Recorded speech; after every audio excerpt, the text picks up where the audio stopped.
Good morning students, कैसे हैं आप सभी स्टूडेंट्स। आज हम पढ़ेंगे आपकी जो बुक है आरओ, उसका गद्य खंड का चैप्टर स्थिति में बारिश, जिनके लेखक हैं कृष्णनाथ। तो स्टूडेंट सबसे पहले हम कृष्णनाथ का जीवन परिचय और साहित्य परिचय पढ़ते हैं।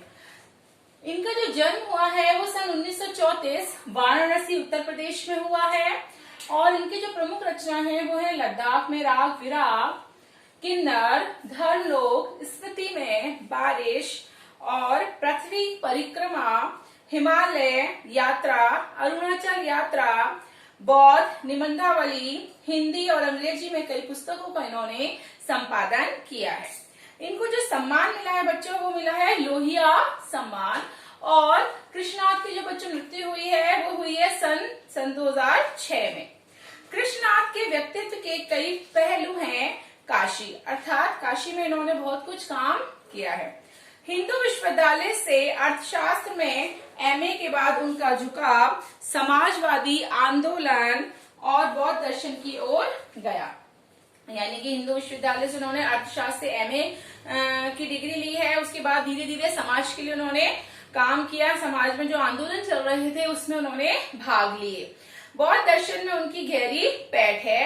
वे अर्थशास्त्र के विद्वान हैं और काशी विद्यापीठ में इसी विषय के प्रोफेसर भी रहे हैं। हिंदी और अंग्रेजी दोनों भाषाओं का उन पर अधिकार, अर्थात बहुत अच्छे से उनको हिंदी और अंग्रेजी भाषा आती थी और दोनों की पत्रकारिता से ही उनका काफी जुड़ाव था। जो पत्रकारिता निकलती थी उसमें वो अपना लेख लिखा करते थे, चाहे वो हिंदी की हो चाहे वो इंग्लिश की हो। हिंदी की साहित्यिक पत्रिका कल्पना के संपादक मंडल में वे कई साल रहे और अंग्रेजी के मैनकाइंड का कुछ वर्षों तक संपादन भी किया। राजनीति, पत्रकारिता और अध्यापन की प्रक्रिया से गुजरते गुजरते वे बौद्ध दर्शन की ओर मुड़े।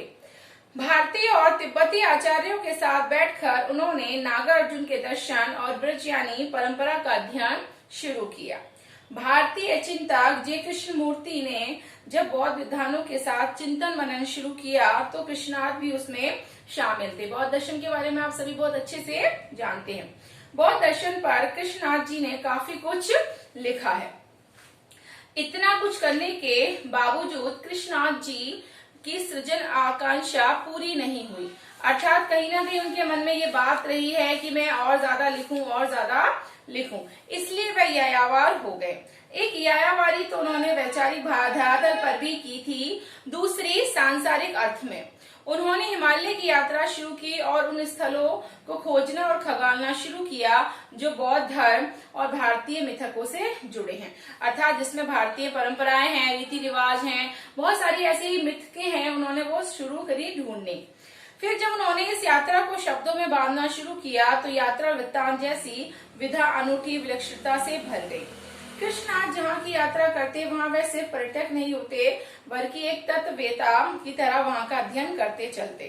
पर वे शुष्क अध्ययन नहीं करते बल्कि उस स्थान विशेष से जुड़ी स्मृतियों को उघाड़ते। ये वे स्मृतियां होती थी जिनको इतिहास के प्रभाव में सिर्फ स्थानीय होकर रह गई हैं, लेकिन जिनका संपूर्ण भारतीय लोकमानस से कहीं न कहीं गहरा रिश्ता रहा है।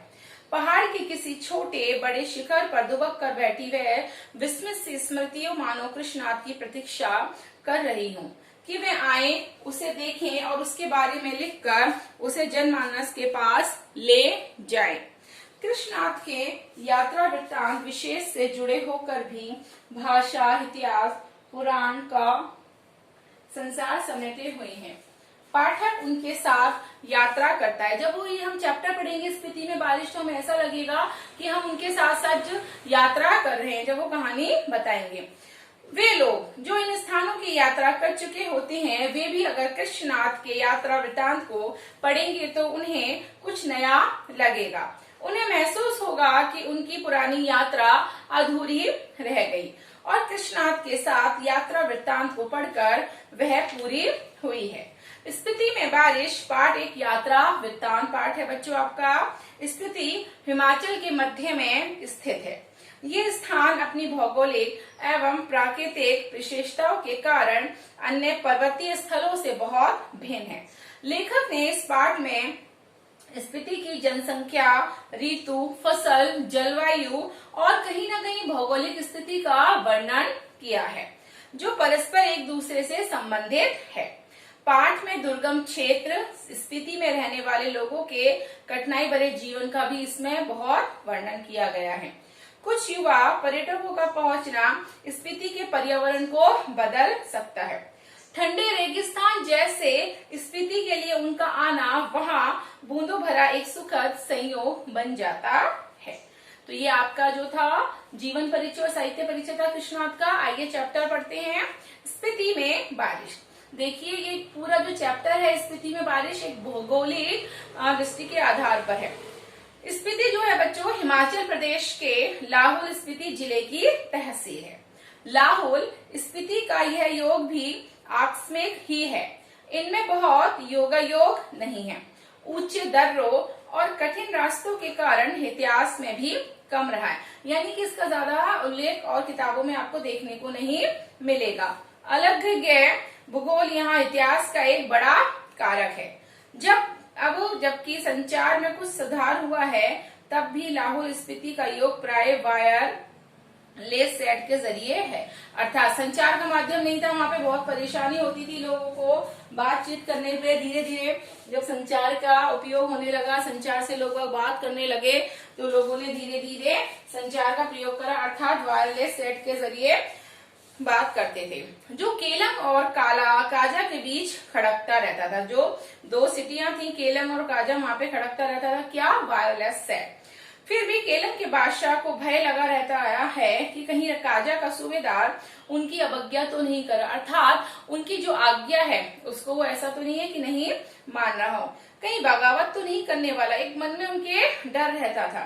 लेकिन सिवाय वायरलेस सेट पर संदेश भेजने के वह कर भी क्या सकता था, क्योंकि आ जा सकते नहीं थे, वहां का जो रास्ता था बहुत ही दुर्गम था।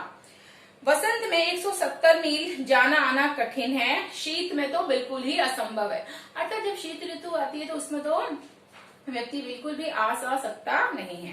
प्राचीन काल में शायद स्पीति भारतीय साम्राज्यों की अनाम अंग रही है। जब ये साम्राज्य टूटे तो ये स्वतंत्र रही।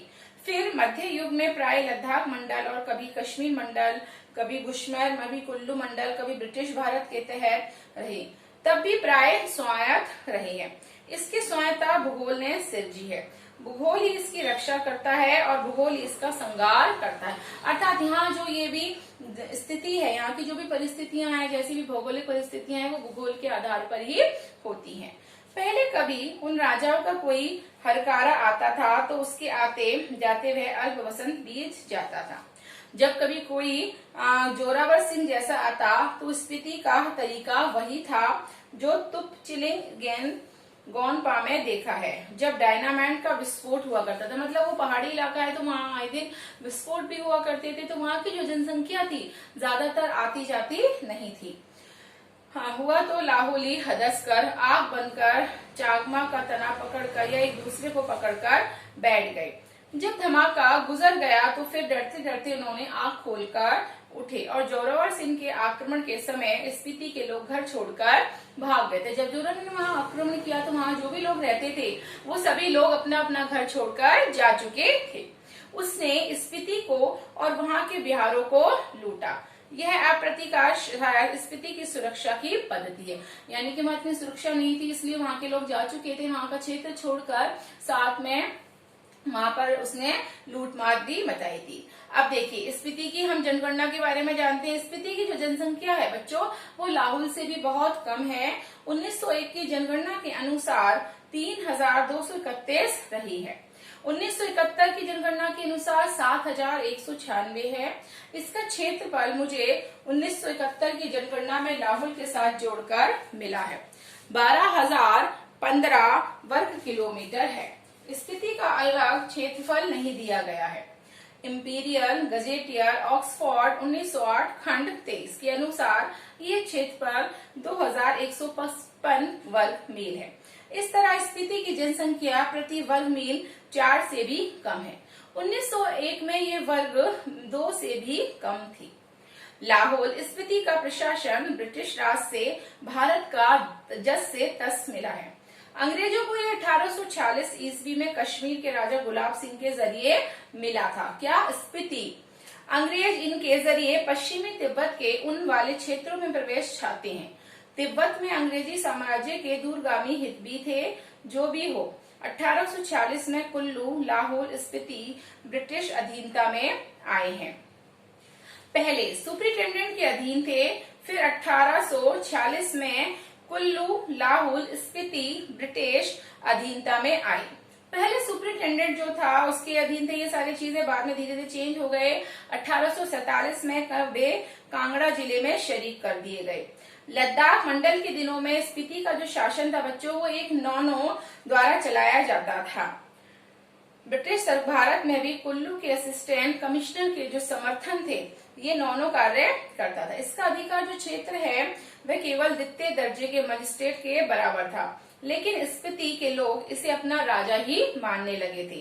राजा नहीं तो दमयंती जी को ही रानी मानते थे। तो बच्चों आज आपकी क्लास यहीं तक होगी, कल इस क्लास को हम कंटिन्यू करेंगे। Thank you.